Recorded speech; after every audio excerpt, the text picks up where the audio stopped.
भऽ गेल व्रत करबै तऽ व्रत केलक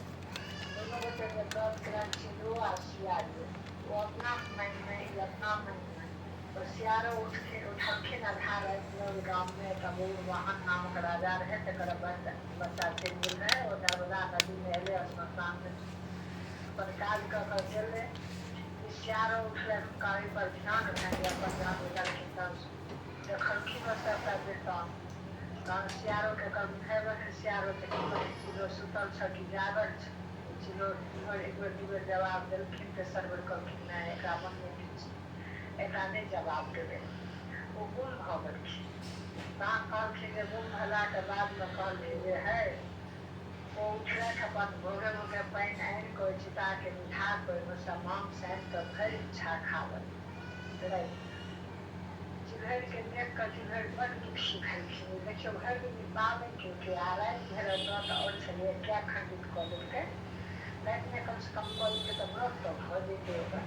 नहीं अपन किछु नहि बदलत हिंसा जहन भेलै ने तऽ ओ कहलखिन सियारे आवाज देलखिन हे बहन चिलो सुतले रहबो लोक सब पारण करै छै पारण नहि करबो ओ कहलखिन उदास भऽ गेलखिन जे हमरा की पारण करब कहलखिन जे हे पारण की करब हम जे हाँ करबै पारण तू अपन पारण करब हम अपन पारण करब ओ उठले तो रातिमे जे आनि कऽ रखने रहथि सएह खा लेलनि फेर आ से चिलो उठल तऽ अपन जे लोक गायके दूध मखान औकरी आर सब जे फेटने रहै छै लोलमे आनि अपन पारण केलक दुनू गोटेके व्रत भऽ गेलनि दुनू गोटेके एना कुम्हराल रहै प्यारमे गेलथि उड़ैत उड़ैत ओहिठाम कोनो ठण्डाके बस दुनूके मृत्यु भऽ गेल दुनूके मृत्यु भऽ गेल तऽ दुनू गोटे चिलो आ सियारो प्रयागमे मृत्यु भेलाके धर्मसँ मनुष्य कोइमे भिक्षु ब्राह्मण के घर में जन्म लेलक दुर्गा महिमा पर जन्म लेलखिन तहन आब दुनू गोटे बदभागशाली भऽ कऽ जन्म लेलक एहि ब्राह्मणों के बिन्दुना रहै चुगुना भगवान बसहा भाग काज के कना की हैत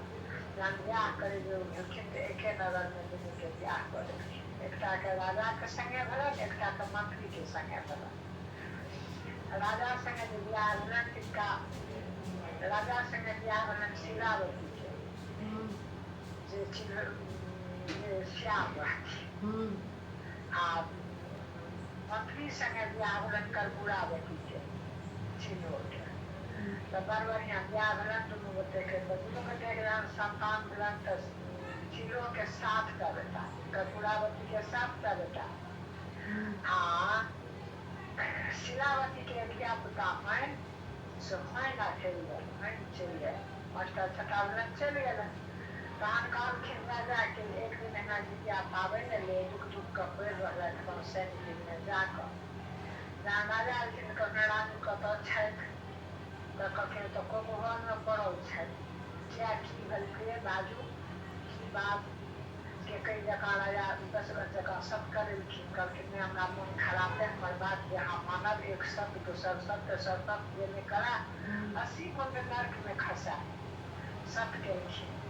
कहलखिन यौ हमरा ओहि 7 भाई के मुंड कटवा कऽ मंगा दी राजा थर काँपऽ लगलखिन हे बाप ने एहन बात अहाँ हमरा किया कहलियै ई बात कोनो क्षम्य छै तहन तऽ सत्यके राज छलै सत्यके नहि राजा जल्लाद के देलखिन ऑर्डर कहलखिन 7 टा मुंड हमरा दोसर चाही जितिया तेँ लोक माछ मरुआ मीट जे खाइ छै से ओहि दुआरे खाइ छै ओ 7 टा मुंड कटवा कऽ आनि देलखिन मुँह देख कऽ बड्ड प्रसन्न भेलथि ओ सियारो अपन ओ की केलनि तऽ 7 टा चंगेरामे दऽ कऽ पियर कपड़ासँ बान्हि कऽ बहिन अंगना पठा देलखिन जकरे बेटा रहे तकरे अंगना पठा ओ धर्मात्मा रहे सियारो ओ उठल अपना पुतोह